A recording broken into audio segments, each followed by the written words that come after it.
kaprimo, samahan niyo po ako. Kaalmusal na po pala ko. Kaludsod po pala ang request ko kay ating almusalan.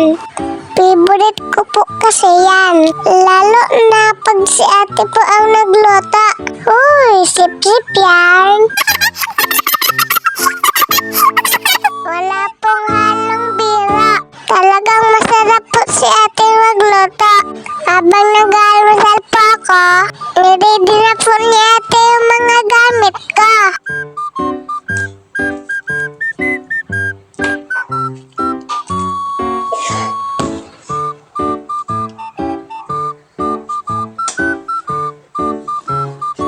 Tapos ko po mag-almusal, nag-toothbrush at maliligo na po ako.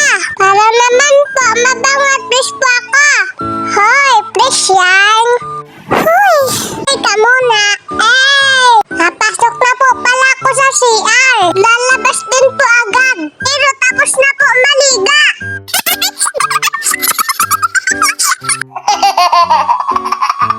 Katapos ko pong maligo, pinikaso na po ako ni ating bisan. Alam niyo po ba mga kaprima, ng mga ate ko pa ay mababait, maasikaso at mapagmahal. Sila pong tatlo ang nag-aalaga, nag-aasikaso sa amin nila kuya. Kapag kami po ay kakain, sila po ang naghahain. Sila po ang naliligo sa amin. Sila po ang nagtatama ng mga mali namin. Kapag may ikasyon po kami, sila din po ang nag-iikaso sa amin. Kaya sobra po ako nagpapasalamat kay mama at papa. Dahil meron po kaming ate na katulad nila. Bitaw po ng iba, sobrang swerte daw po namin. Dahil bihira na lang daw po ang tulad nila ate. Kaya sa mga ate ka, ate Babap, ate Nanin, ate Duna, salamat po sa pagmamahal, pag-aasikaso, sa mga effort at pag-aalaga po sa amin. Salamat mga ate ka. Love po namin kayo nila kuya. At sa mama ko naman pa, thank you po mga kasi napalaki niyo po sila ate ng tama. Uy, napahaba na po ang drama ka. Minigyasan at sinapatusan na po pala ako ni ate. Pagkatapos pa ako ni atong sapatusan, pinayudan niya na po ako. Dalawahan lang po pala pinayod sa akin ni ate. Nagdadali-dali na po siya kasi malilate na po ako. Ang tagal ko daw po kasi mag-almusal. Oh no! 5 o'clock AM pa po ako ginising ni ate. Pero magsi-7 na, di pa po ako tapos mag-almusal. Oh no!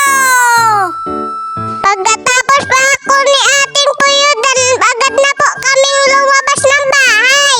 Lalakad lang po pala kami ni ate. Para daw po mainitan daw po kami. Kasi maganda daw po sa katawan, init sa umaga.